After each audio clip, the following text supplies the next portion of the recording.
साधना और सुमन नाम की दो बहनें थीं। साधना बचपन से ही नेत्रहीन थी। इसी बात से उसके माता पिता हमेशा दुखी रहते थे।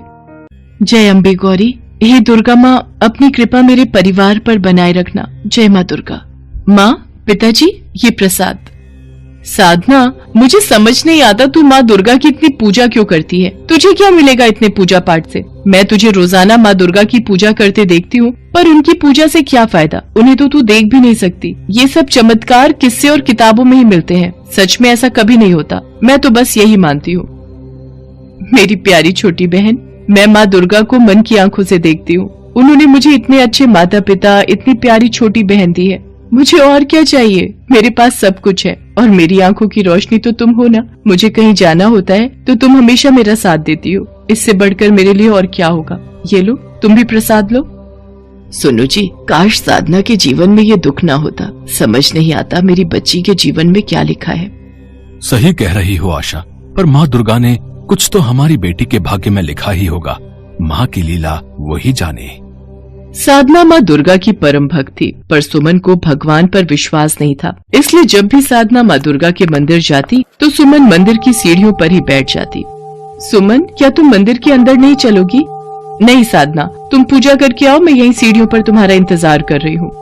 साधना पूजा करके मंदिर से बाहर आ जाती है और वो दोनों बाजार की ओर निकल पड़ती हैं। अक्सर ऐसा ही होता था। सुमन साधना का हाथ पकड़कर उसे मंदिर ले जाती और फिर उसके बाद वो दोनों बाजार होते हुए घर लौटती थी। एक दिन साधना माँ दुर्गा के मंदिर में पूजा कर रही थी। तभी वहाँ पुजारी जी आए और साधना से बोले, साधना बिटिया, परसों से नवरात्रि पर्व प्रारंभ होने वाला है। मुझे पता है तुम देवी माँ के नवरात्रि व्रत कभी नहीं छोड़ती हो, इसलिए तुम्हें बता दिया। अच्छा हुआ पंडित जी, आपने याद दिला दिया। मैं कल ही पूजा का सारा सामान खरीद लूंगी। साधना नवरात्रि व्रत के लिए पूजा की सामग्री खरीद लाती है, पर जौ लाना भूल जाती है। अरे, मैं जौ लाना तो भूल ही गई। माँ पिताजी भी घर पर नहीं है। अब क्या होगा? मुझे तो कलश स्थापित करना है, खेतरी बीजनी है। क्या हुआ साधना, तू इतनी परेशान क्यों है? सुमन, मैं कल तेरे साथ सब कुछ तो खरीद लाई थी, पर जौ खरीदना भूल गई। नवरात्रि व्रत शुरू करना था। सुमन, क्या तू बाजार से मेरे लिए जौ खरीद कर ला सकती है? ठीक है, मैं खरीद लाती हूँ, तू परेशान मत हो। सुमन बाजार से जौ खरीदने निकल पड़ती है। सुमन का ध्यान भटक जाता है और वो सड़क पर रखे एक बड़े पत्थर से टकराकर जमीन पर गिर जाती है। आह, मेरा घुटना, मुझसे तो खड़ा भी नहीं हुआ जा रहा। मैं क्या करूं? साधना मेरा इंतजार कर रही होगी, मुझे उसके लिए जौ खरीदने हैं। सुमन खड़ी भी नहीं हो पा रही थी, उसके घुटने पर चोट आई थी। अचानक एक बूढ़ी औरत उसके पास आती है। घबराओ नहीं बेटी, मुझे अपना हाथ दो, मैं खड़े होने में तुम्हारी सहायता करती हूँ। घुटने में बहुत दर्द है, मुझसे नहीं उठा जा रहा। तुम एक बार मुझे अपना हाथ दो, यकीन मानो तुम आराम से खड़ी हो जाओगी। सुमन ने अपना हाथ उस बूढ़ी महिला के हाथ में दिया और वो आराम से खड़ी हो गई। शुक्रिया अम्मा जी, पर दुकान तो बहुत दूर है। मुझे साधना के लिए जौ खरीदने हैं, मैं कैसे जा पाऊंगी? बेटी, तुम जौ खरीदने निकली हो? रुको, मेरे पास ये जौ हैं, मैंने पूजा के लिए खरीदे थे। तुम ये रख लो, मैं और खरीद लूंगी। आपने तो मेरी मुश्किल आसान कर दी, आपका बहुत बहुत शुक्रिया। सुमन घर लौटती है और बूढ़ी महिला के द्वारा दिए जौ साधना को दे देती है और सारी बात बताती है। शुक्र है देवी माँ ने उन बूढ़ी अम्मा को तुम्हारी मदद के लिए भेज दिया। लाओ, पहले मैं तुम्हारे घुटने पर दवाई लगा देती हूँ, फिर पूजा प्रारंभ करूंगी। वही तो बात है ना साधना, मेरे घुटने का दर्द बिल्कुल ही खत्म हो गया है, मानो मेरे घुटने में कुछ हुआ ही नहीं है। शुक्र है माता रानी का तुझे चोट नहीं आई। साधना उन जौ से खेतरी बीजती है और रोजाना पूजा पाठ के साथ साथ वो खेतरी की सेवा भी करती है। माँ, पिताजी देखो ना, खेतरी ने दर्शन दे दिए हैं, वो उगाई हैं। हाँ बेटा, माता रानी के नाम की खेतरी सचमुच हरियाली का प्रतीक है। जिस घर में खेतरी बीजी जाती है वहाँ सुख शांति का वास होता है। जय दुर्गा मैया की। जय दुर्गा मैया की। साधना पूरी भक्ति भावना से माँ दुर्गा की नवरात्रि पूरी करती है। सुमन, जरा मोहल्ले में से कन्याओं को बुला ला, मैंने प्रसाद बना दिया है। साधना का हाथ लगवाकर हम कंजकों को बांट देंगे। ठीक है, मैं लेकर आती हूँ। सुमन कंजकों को ढूंढने के लिए मोहल्ले में चली जाती है, पर उसे कोई भी बच्चा दिखाई नहीं दे रहा था। ये माँ ने भी किस परेशानी में डाल दिया, मुझे तो कोई भी बच्चा नजर नहीं आ रहा है। अब क्या करूँ? क्या हुआ दीदी, आप किसे ढूंढ रहे हो? बेटा, मैं तुम्हारी जैसी छोटी छोटी कन्याओं को ढूंढ रही हूँ, पर मुझे एक भी बच्चा नजर नहीं आ रहा। बस इतनी सी बात, रुको मैं अभी सबको बुला कर लाती हूँ। वो छोटी सी बच्ची कुछ ही देर में अपने साथ 8 लड़कियां और एक लड़का लेकर आ जाती है। देखो दीदी, मैं सबको ले आई, अब आप परेशान मत हो, हम आपके साथ चलते हैं। अरे वाह, तुमने मेरा काम बिल्कुल आसान कर दिया। सुमन उन सबको लेकर घर पहुंचती है। साधना कंजकों को देखकर बहुत खुश होती है। साधना के माता पिता बच्चों के पैर धोते हैं और उन्हें आसन पर बिठाते हैं। सब बच्चे कैसे दिखाई दे रहे हैं? काश मैं इन्हें देख पाती। साधना बिटिया, लड़कियां बिल्कुल 9 देवी रूप और छोटा लड़का तो मानो वीर लांगुरिया। दीदी, आपकी आंखों को क्या हुआ? बेटा, मैं देख नहीं सकती, मैं नेत्रहीन हूँ। किसने कहा आप देख नहीं सकती? आप सब कुछ देख सकती हो। वो देखो, मंदिर में जौ की खेतरी उगी हुई है, वो आपको दिखाई दे रही है ना? अचानक जौ में से चमकदार रोशनी निकलती है और साधना की आंखों पर पड़ती है। मैं देख पा रही हूँ, मुझे सब कुछ दिखाई दे रहा है। माँ, पिताजी, सुमन, मुझे सब कुछ दिखाई दे रहा है। हाँ, मेरी आंखों की रोशनी ठीक हो गई, मैं देख सकती हूँ। आप सब दैवीय शक्तियाँ हो। माँ, मैंने आपको पहचान लिया। दर्शन दो माँ, अपना रूप दिखाओ। साधना के माता पिता और सुमन भी हैरान रह जाते हैं। 9 देवियां और हनुमान जी अपने रूप में आ जाते हैं। उनकी चमक से पूरे कमरे में रोशनी फैल जाती है। सुमन ने कभी भगवान पर विश्वास नहीं किया था, पर वो चौंक जाती है। वो देखती है देवी दुर्गा के रूप में उसे वही बूढ़ी अम्मा जी दिखाई दे रही थी, जिन्होंने उसकी सहायता की थी और खेतरी के लिए जौ दिए थे। सुमन भी देवी दुर्गा के चरणों में शीश झुका देती है। मुझे क्षमा करना माँ, मैं आपकी शक्ति को पहचान नहीं पाई। आपने ही तो मुझे उन अम्मा के रूप में पहले ही दर्शन दे दिए थे। आप महान हो देवी मैया, आपकी महिमा अपरंपार है। मैंने आज आपकी शक्ति को मान लिया। आपने मेरी बहन की आंखों की रोशनी लौटा दी। मैं तो सोचती थी ये सब किस्से कहानियों में ही होता है, पर भगवान साक्षात दर्शन देते हैं, मदद को आते हैं, ये मैंने आज जान लिया, मान लिया माँ। सुमन, साधना ने मेरी निस्वार्थ भावना से, सच्चे हृदय से पूजा और सेवा की है, तो उसका फल तो मुझे देना ही था। तुमने कभी मुझ पर विश्वास नहीं किया, पर अपनी बहन की हमेशा मदद की है। इसी अच्छाई के कारण मैं तुम्हारी मदद को आई थी। जिस घर में मेरे नाम की जोत जगती है, नवरात्रि के पर्व में जौ बोकर खेतरी की सेवा होती है, उस घर में मेरी कृपा हमेशा बनी रहती है।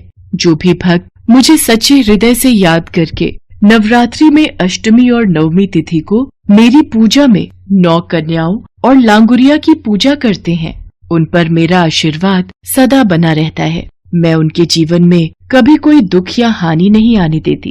मेरा आशीर्वाद सदैव तुम सब पर बना रहेगा। साधना, सुमन और उनके माता पिता हाथ जोड़े चरणों में शीश झुकाए खड़े थे। देवियां और हनुमान जी अंतर्ध्यान हो जाते हैं। उस दिन से सुमन भी साधना के साथ माता रानी की पूजा करने लगी और फिर कुछ समय बाद साधना और सुमन की शादी अच्छे परिवारों में हो जाती है। दोनों बहनें सुख से जीवन व्यतीत करने लगती हैं।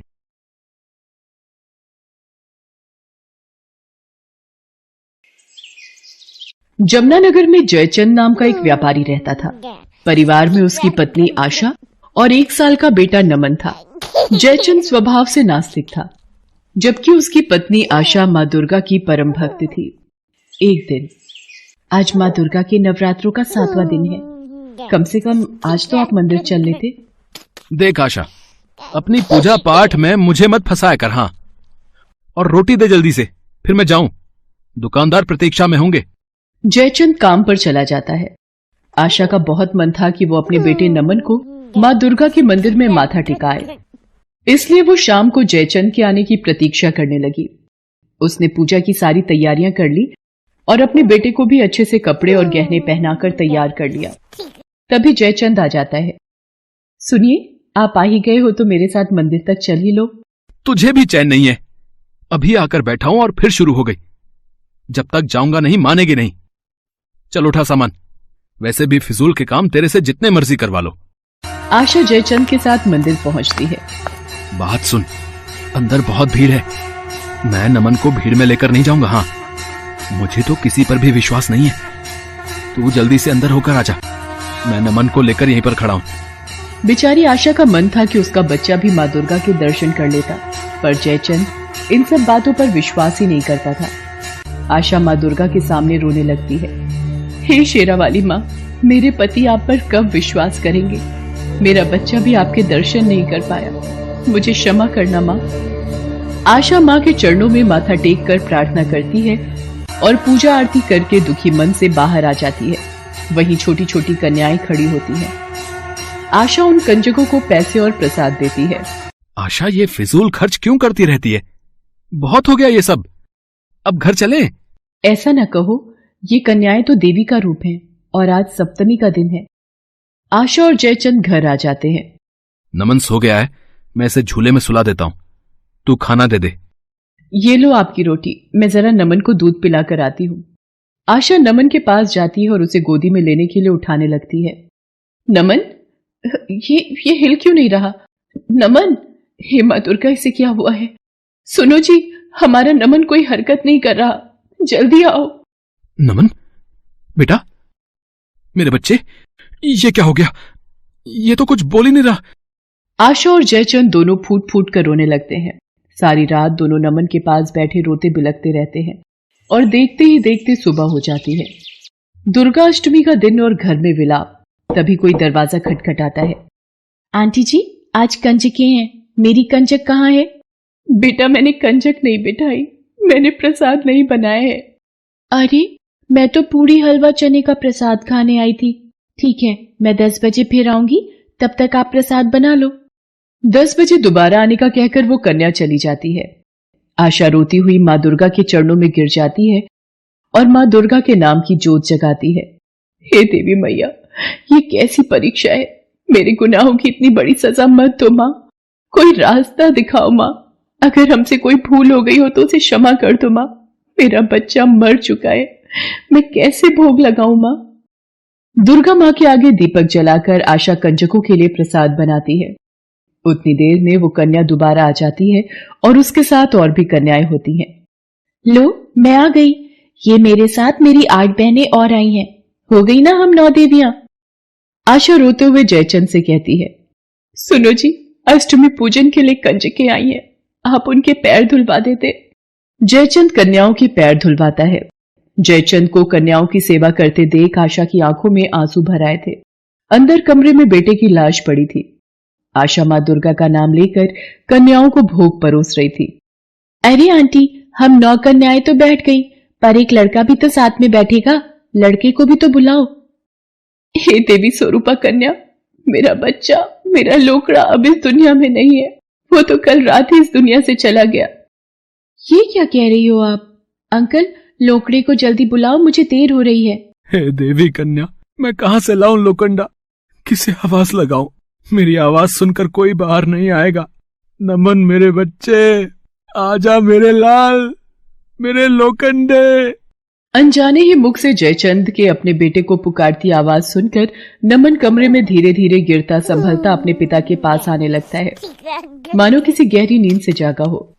नमन, मेरा बच्चा, मेरा लाल, ये कैसा माँ दुर्गा का चमत्कार है। आशा, हमारा नमन जीवित है। आशा भी नमन को प्यार करने लगती है। तभी 9 कंजकें अपने 9 देवी रूप में आ जाती हैं। माँ दुर्गा के 9 रूपों की सदा ही जय हो। आपने मेरी भक्ति की लाज रख ली माँ। दुर्गा मैया की जय। आशा और जयचंद कंजके पूजन करते हैं। आशा के परिवार को आशीर्वाद देकर 9 देवियां अंतर ध्यान हो जाती हैं। आशा, दुर्गा मैया ने हमारे नमन को लौटा दिया। उनकी महिमा अपरंपार है। आशा, आज से मैं भी माँ दुर्गा की भक्ति करूंगा। माँ, आपकी लीला को मैं समझ गई। आप तो माँ हो और अपने लाल की रक्षा करती हो। मेरे बच्चे नमन को कुछ नहीं हुआ था। आप मेरे पति के मन से नास्तिक व्यवहार दूर करना चाहती थी, इसलिए ही आपने ये लीला रची थी। दुर्गा मैया आपकी जय हो। और इस तरह माँ दुर्गा के आशीर्वाद से आशा के जीवन में खुशियां भर गई। नवरात्र उत्सव की अलग ही महिमा है। नवरात्र के 8वें व 9वें दिन सुबह के समय कन्या पूजन किया जाता है। कन्याओं को माँ दुर्गा का रूप माना गया है। कन्याओं के साथ एक लोकड़ा यानी लड़के को भी कन्या पूजन में बिठाया जाता है। माँ आदिशक्ति के 9 रूप सारे ब्रह्मांड को शक्ति देते हैं। नवरात्र में कन्याओं की पूजा करने से मन को शांति व शुद्धि मिलती है और परिवार पर माँ दुर्गा का आशीर्वाद सदैव ही बना रहता है।